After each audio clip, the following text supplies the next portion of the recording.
Dando continuidad pues a nuestro programa de enseñanza, el Departamento de Anestesiología, la Sociedad Médica del Hospital Ángeles del Pedregal, nos toca hoy la sesión mensual.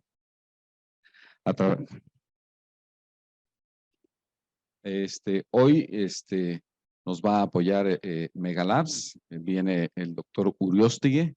El doctor Uriostegui es oftalmólogo, es formado en el Conde de la Valenciana y la plática va a versar sobre complicaciones anestésicas oftalmológicas. Así que vamos a dar inicio, son las 14:30. Hoy nuestro público es variado. Les agradezco a los chicos de medicina interna, a los de cirugía, a los de anestesia y a los médicos que nos acompañan.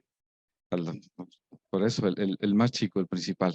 Así que vamos a iniciar. Le voy a dar la palabra al doctor Uriostegui y le agradezco que participe con nosotros.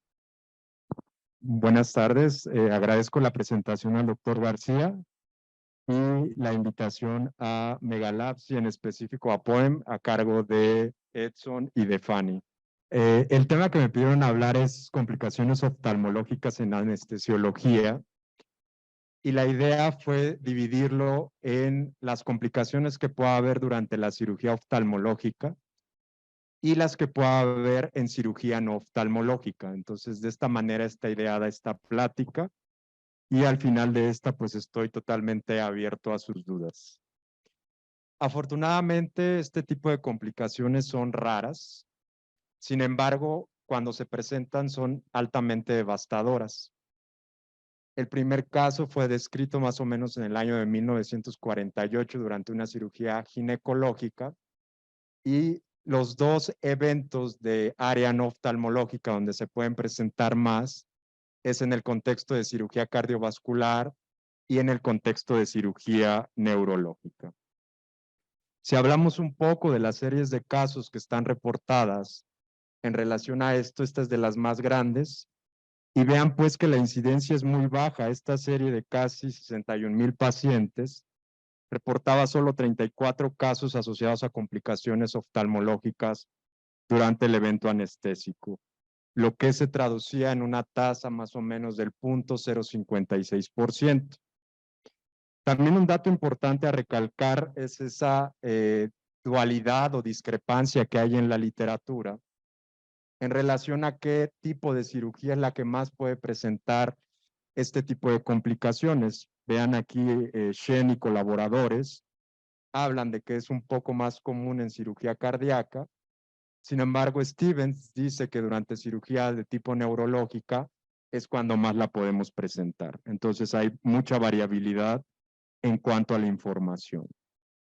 También hay que tomar en cuenta que la cirugía oftalmológica ha ido cambiando, se ha ido revolucionando y al final del día lo que tratamos de hacer es optimizar tiempos. Cirugías como la facoemulsificación con implante de lente intraocular, que es la cirugía que más hacemos los oftalmólogos, en manos expertas puede durar hasta 10 minutos. Entonces, esto ha llevado a que, pues realmente, en el contexto de complicaciones oftalmológicas, en la anestesia de cirugía oftalmológica, la tasa sea todavía menor en comparación a otro tipo de cirugías. También no perder de vista que el espectro quirúrgico dentro de la oftalmología es muy amplio, siendo cirugías más complejas, cirugías de órbita, cirugías vitreoretinianas y cirugías de glaucoma.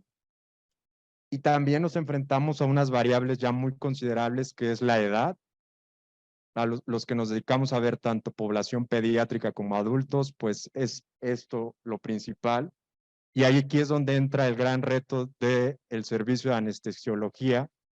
Y decían mis maestros del Conde de Valenciana que un buen oftalmólogo siempre debe tener un gran anestesiólogo a su lado, porque nosotros, y hay que aceptar nuestras deficiencias, pues al final del día ya nos dedicamos al ojo y ustedes son los expertos en eso. Y también no perder de vista la gran cantidad de comorbilidades que pueden tener. ¿Cómo inicia todo esto? Y pues ustedes esto lo conocen mejor que un servidor. La valoración preoperatoria es primordial para que todo salga bien. Desde valoración cardiovascular, ver el estado de la vía aérea, Si los pacientes tienen alguna comorbilidad como endocrinopatías, neumopatías, y ahorita viene mucho a mi mente todos los complicados que estamos viendo con fibrosis pulmonar por SARS-CoV-2, aunque decimos que es así una cirugía de catarata. A mí ya me tocó uno que se levantara por falla en esa parte en la valoración. También el uso de anticoagulantes, más en el contexto de cirugías como glaucoma, que es importante suspenderlos una semana antes para modular todo el proceso de cicatrización. Y esto lo enfatizo mucho porque esta es la principal complicación que vemos los oftalmólogos durante el evento anestésico. Al nosotros colocar los bloqueos retrovulvares o perivulvares, si no haces esta parte bien, podemos llevarnos algunas sorpresas. ¿Okay? Las vías de administración son muy variables y va a depender mucho del equipo quirúrgico y anestesiólogo el que decidan cuál es la que van a utilizar. Voy a hablar de mi escuela. Nosotros por escuela ocupamos mucho el bloqueo retrovulvar y aclaro, solo cuando estamos en enseñanza. Ya en medicina privada es poco probable que nosotros lo ocupemos. Generalmente nos valemos más de sedación y de anestesia tópica, pero vean pues que toda la gama de anestesias o de tipos de administración que pueden tener es muy amplia, ¿ok? También, dependiendo del tipo de cirugía a la que nos vamos a enfrentar, es el tipo de anestesia que se debe de elegir, siendo pues los más comunes que se utilizan en nuestros eventos la anestesia general, local y la tópica. La general es cuando queremos básicamente que el paciente no mueva nada el globo ocular, y esto lo ocupamos mucho en cirugías en donde, por ejemplo, el paciente es sordomudo, el paciente tiene alguna enfermedad como discapacidad intelectual, lo que antes se llamaba retraso mental, o alguna otra enfermedad que pueda comprometer que sangre el ojo o que haya inestabilidad de la presión intraocular. Otra que utilizamos mucho es la anestesia local, y esta pues básicamente es de base en cualquier procedimiento oftalmológico, y utilizamos también anestesia tópica sabiendo que esta pues es únicamente para procedimientos de corto tiempo. Y aquí dejo un resumen de cómo es que están cada una de estas. ¿Cuál es la de elección o la que más utilizamos en medicina privada? Por mucho es la anestesia local con bloqueo, siendo el bloqueo que más utilizamos hoy en día el bloqueo perivulvar, y menciona la literatura en medicina basada en evidencia que es la que mayor calidad de vida le da al paciente en cuanto a la cuestión posoperatoria, y además al ser procedimientos cortos los que realizamos en oftalmología, pues la estancia posoperatoria también es menor. Sin embargo, pues también hay otras técnicas descritas como la parte que mencionaba del bloqueo retrovulvar y bloqueos de tipo subtenoniano y las variantes que ya habíamos mencionado. En este esquema ejemplifico los tipos de anestesias que ocupamos, en oftalmología, desde el bloqueo perivulvar, que puede ser colocado generalmente en relación al canto medio, bloqueos subtenonianos que lo colocamos en la epiesclera, o ya como tal el bloqueo retrovulvar que va hacia el cono muscular, que este es el que hay que tener mucha precaución para realizarlo por el riesgo de hacer una hemorragia retrovulvar, y pues nadie quiere vivir esa complicación, ¿ok? Entonces, de todos los bloqueos, el que va a tener mayor tasa de complicaciones es el retrovulvar, y es el que hablaré un poco más. El objetivo de este es hacer aquinesia, anestesia y bloqueo del eje visual. Se coloca dentro del cono muscular, recordar que generalmente los complementamos con anestesia tópica, y obviamente al ser más invasivo va a tener una tasa de complicaciones más alta, puede ser un periodo de recuperación más lento, e inclusive muchos pacientes que operamos con este tipo de bloqueo, al otro día pueden tener todavía parte de tosis, quemosis y en muchos casos por donde ingresamos una hemorragia de tipo subconjuntival. ¿Okay? También esto es algo muy común en la cirugía oftalmológica, más que nada cuando hacemos cirugía de estrabismo. De hecho, igual siempre que uno va a tomar un músculo extraocular, tiene que comunicarse con su anestesiólogo o anestesióloga que va a tomar el músculo porque se puede generar el reflejo óculo-cardíaco o trigémino vagal. Como definición, pues igual esto lo conocen ustedes mejor que nosotros, es cuando la reducción de la frecuencia cardíaca es mayor al 20% en respuesta ya sea a manipulación del globo ocular o de los músculos extraoculares. La forma clínica más común de manifestación de este reflejo es la bradicardia sinusal y la cirugía en donde más frecuentemente la vemos es en cirugía de estrabismo. Y finalmente dejo este resumen de todos los tipos de anestesia que ocupamos en oftalmología, cuáles son sus técnicas, no es el fin de esta charla hablar de esto, y que vean pues que todas tienen un lugar y una indicación bien ganada en función primero del cirujano y obviamente del anestesiólogo que esté acompañándonos. Otro punto primordial es el posoperatorio. Y aquí, muy importante, porque aquí es cuando se ven las complicaciones más temidas dentro del área de la oftalmología. Y a grosso modo las dividimos en dos grandes fisiopatologías. La primera es por aumento de la presión intraocular.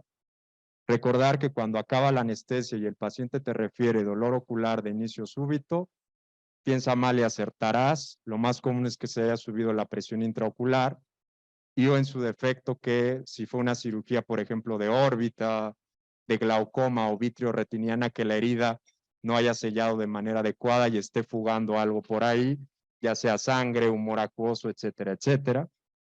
Y el otro son las complicaciones cardiovasculares, que pueden desde un síncope de tipo vasovagal hasta los asociados a náusea y vómito.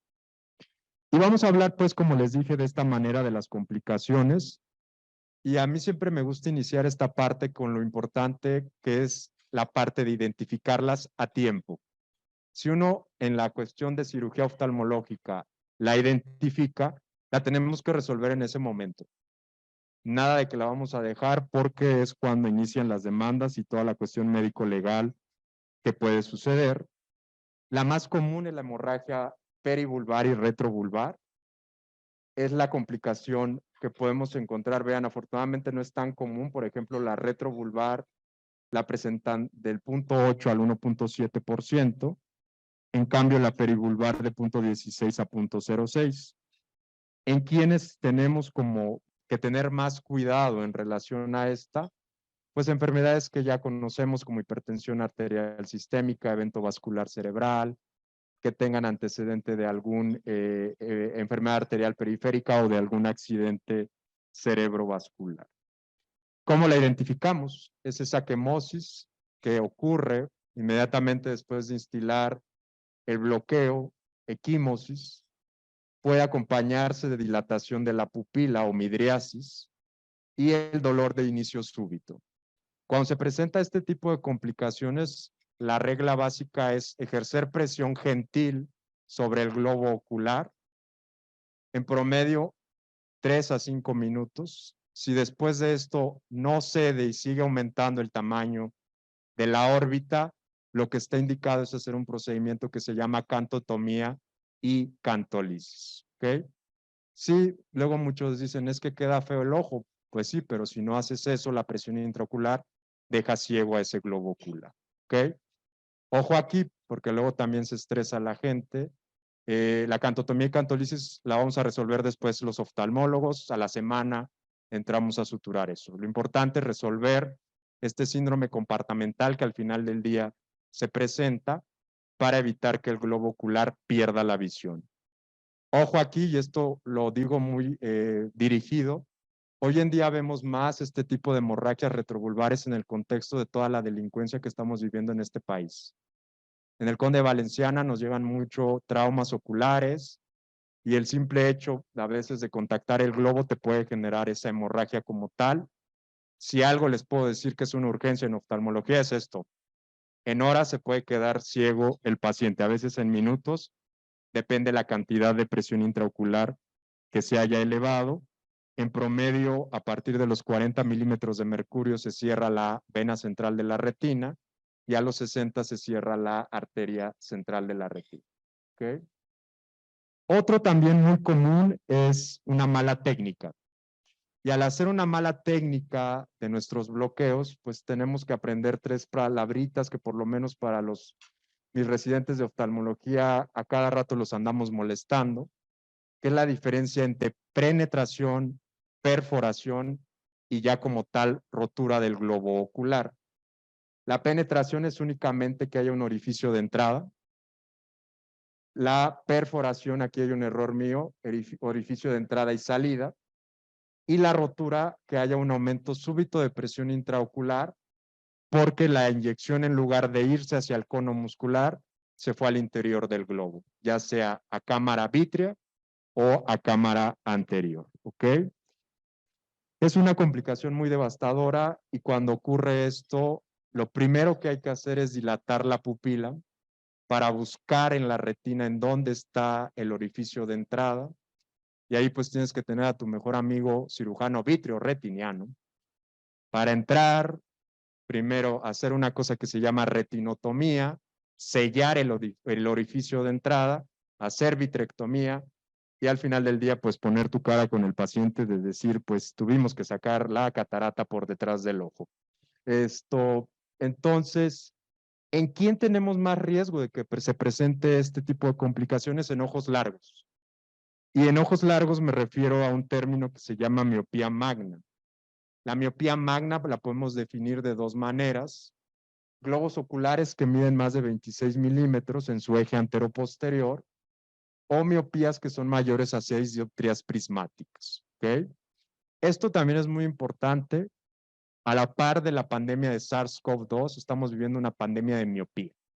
Y esta pandemia de miopía se debe a que gran cantidad de nuestra vida se redujo al celular, al dispositivo electrónico que más les agrade. Entonces, yo sí recomendaría que todos aquellos que sean miopes en esta sala acudan con el oftalmólogo que mejor les caiga para hacer una revisión bajo dilatación farmacológica. ¿Qué más podemos presentar como cuadro clínico de esto? Es un dolor de inicio súbito, severo. Perdemos el reflejo rojo clásico que nos enseñan en pregrado, tanto en población pediátrica como adulta. La cámara vítrea se llena de sangre. Si el orificio de entrada es muy amplio, se va a poner hipotónico el globo ocular y por ende va a haber disminución de la agudeza visual. ¿Ok? Y vuelvo a hacer énfasis, esto no está sujeto a discusión, hay que hacer revisión bajo dilatación farmacológica, siempre. No porque nos dé flojera, no. Si se perforó, se penetró o se rompió el globo ocular, hay que dilatar ese ojo y buscar de manera dirigida la lesión. ¿Ok? Otro grupo de complicaciones durante la cirugía oftalmológica, que estas afortunadamente son más raras, es que se presente una neuropatía óptica o una oclusión vascular.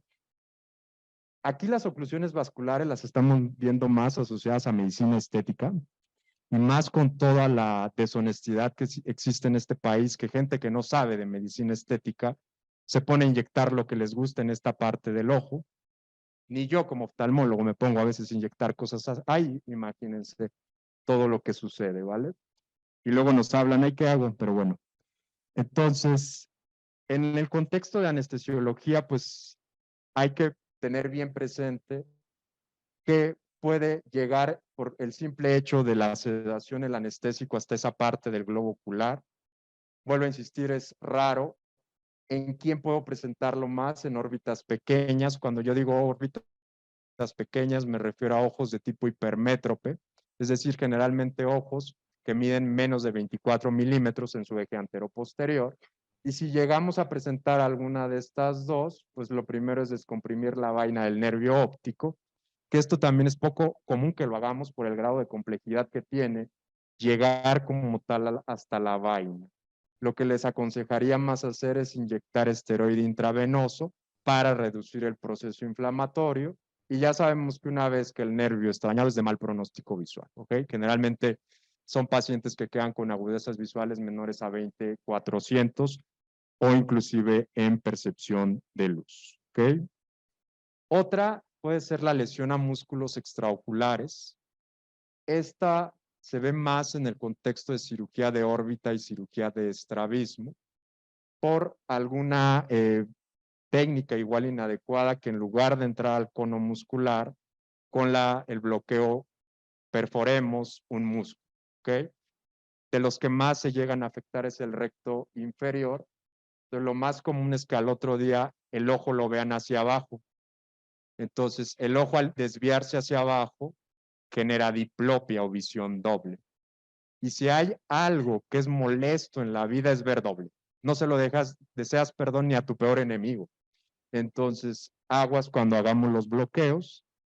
Y el tratamiento en estos casos si no es inmediato.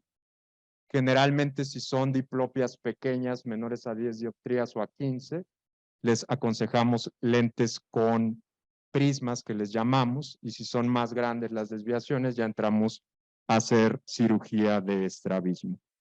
Por ende, pues les digo que hay que individualizar cada caso, no son recetas de cocina. Y en este esquema, pues pongo las complicaciones a las que nos enfrentamos. Aquí, o por lo menos Escuela Conde de Valenciana, todas estas las tiene que resolver el oftalmólogo, ¿ok? Por eso es que las quise dividir en cirugías durante el evento oftalmológico o en relación a cirugía oftalmológica y en relación a otro tipo de cirugías. Entonces vean que es un amplio espectro. Y ahora vamos a hablar de otro grupo que son las que no tienen que ver con cirugía oftalmológica. Y estas son las que mayor cantidad de demandas tienen. ¿Por qué?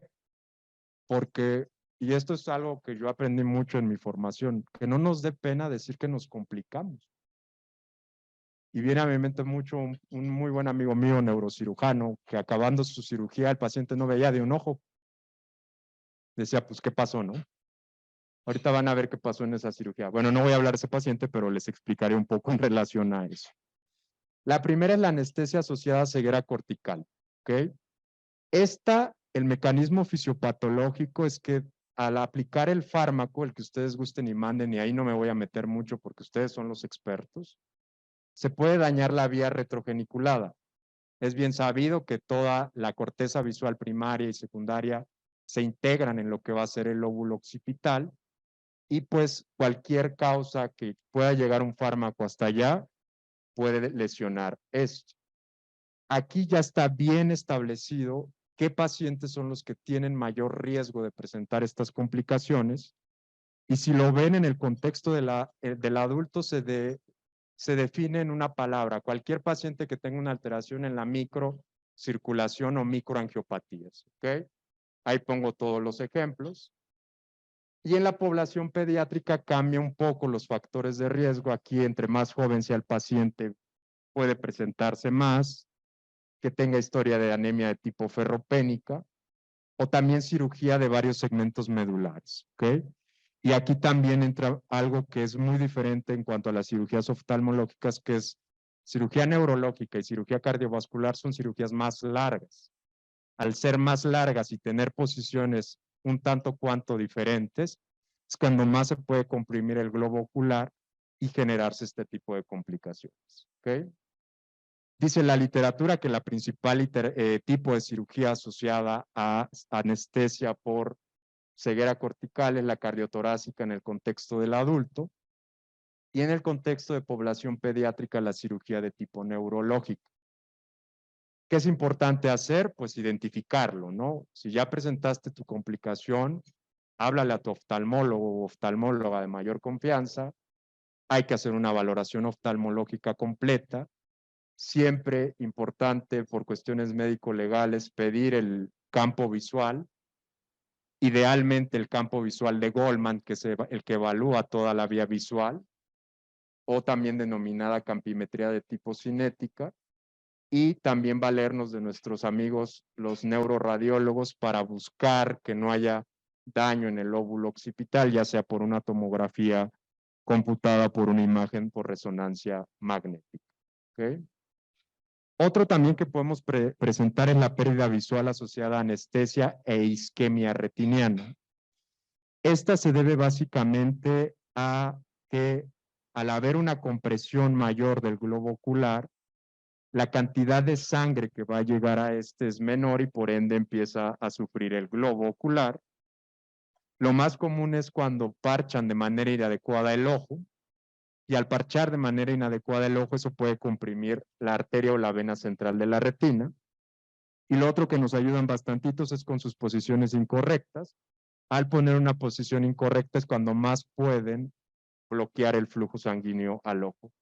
De hecho, de la literatura mexicana me llamó mucho la atención que casi no hay casos reportados, son más de literatura anglosajona, pero sí se han llegado a presentar, por lo menos en anécdotas de pasillo, en el Conde de Valenciana, hemos visto algunos. Lo que hace que el ojo disminuya su presión es este aumento de la presión intraocular.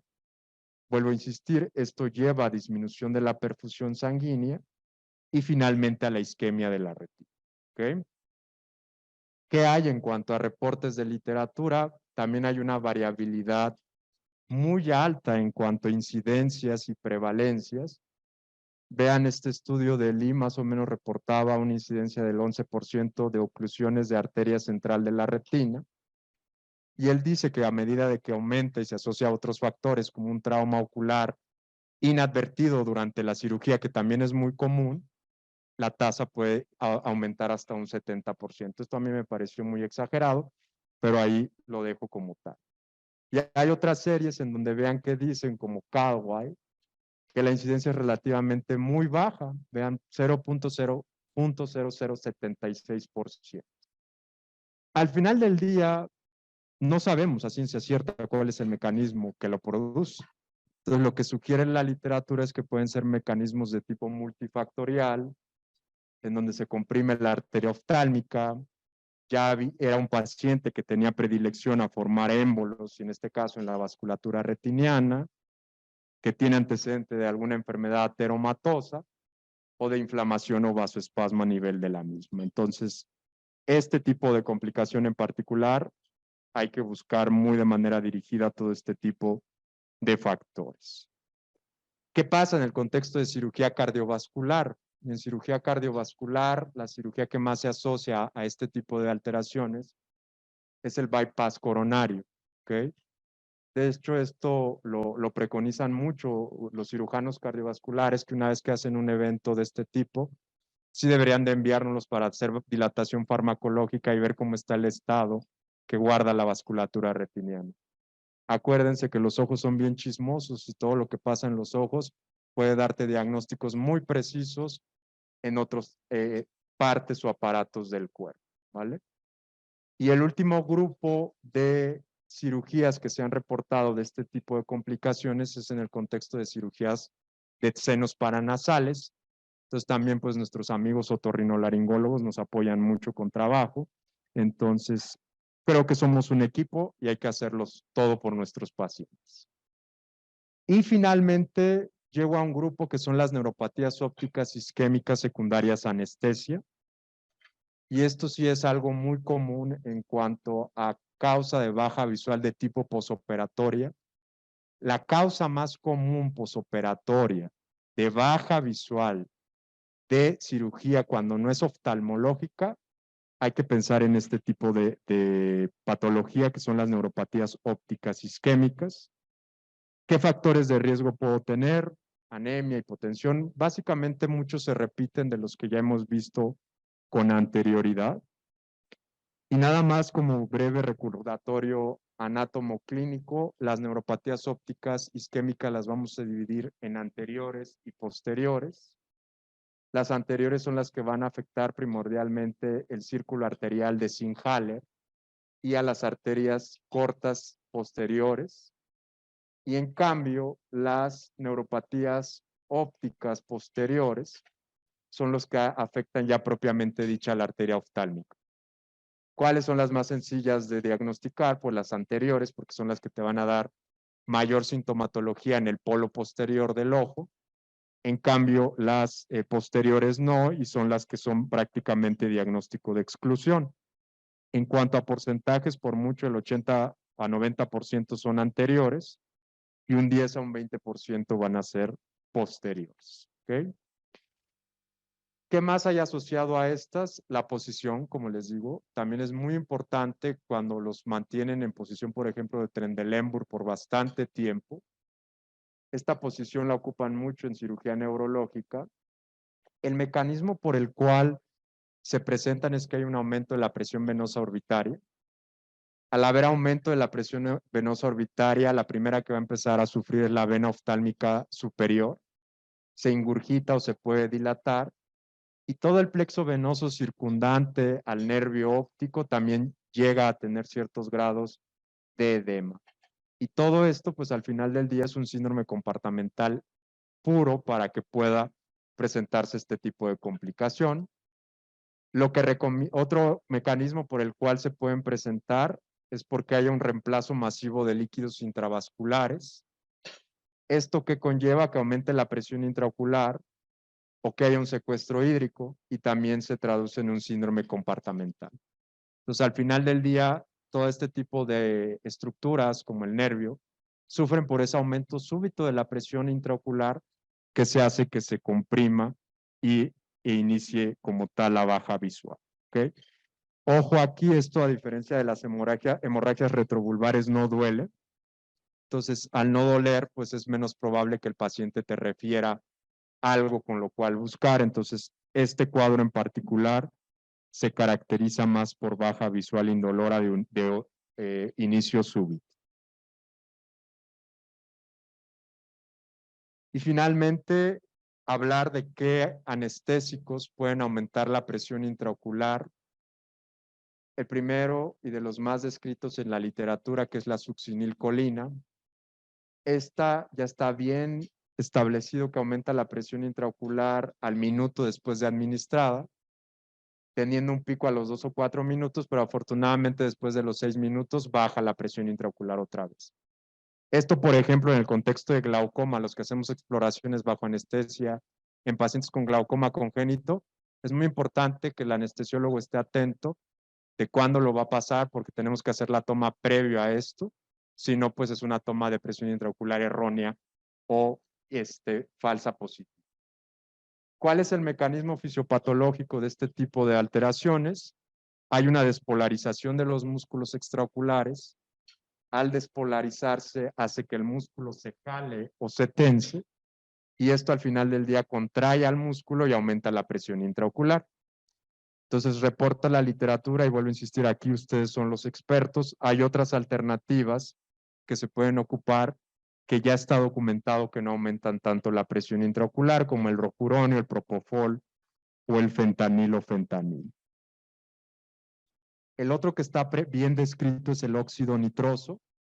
Este tiene la peculiaridad que expande. Entonces, por lo tanto, en cirugías vitreoretinianas en donde ocupamos gases como el SF6 y el C3F8, está proscrito, porque al colocar este tipo de gas, haces que el mismo gas que nosotros colocamos intraocularmente se expanda, y ese sí es un dolor súbito, igual muy, muy difícil a veces de controlar. El mecanismo por el cual genera dolor es que desplaza todo el diafragma irido cristaliniano y nos lleva a que se presente un glaucoma agudo por cierre angular secundario. Y finalmente, pues no queda más que hacer énfasis que esto es un trabajo en equipo, colaborativo. Vuelvo a hacer énfasis y por lo menos esto es visión del Instituto de Oftalmología, Fundación de Asistencia Privada, Conde de Valenciana. Deben de tener al mejor anestesiólogo o anestesióloga que quieran a su lado. Muchos oftalmólogos y oftalmólogas en este país son temerarios y quieren operar solos. Nosotros, por lo menos en el Conde, no somos así. La valoración oftalmológica completa en casos con factores de riesgo es clave para evitar este tipo de complicaciones. Y al final del día, entre mejor optimicemos los tiempos, cirugías cortas, es la clave. Y esto más que nada va para la audiencia, si es alguien que hace cirugía de tipo no oftalmológica, entre menos nos tardemos, creo que es lo mejor en el contexto de estas patologías. Agradezco mucho la invitación a Laboratorio Nugalabs y estoy abierto a sus dudas. Muchas gracias.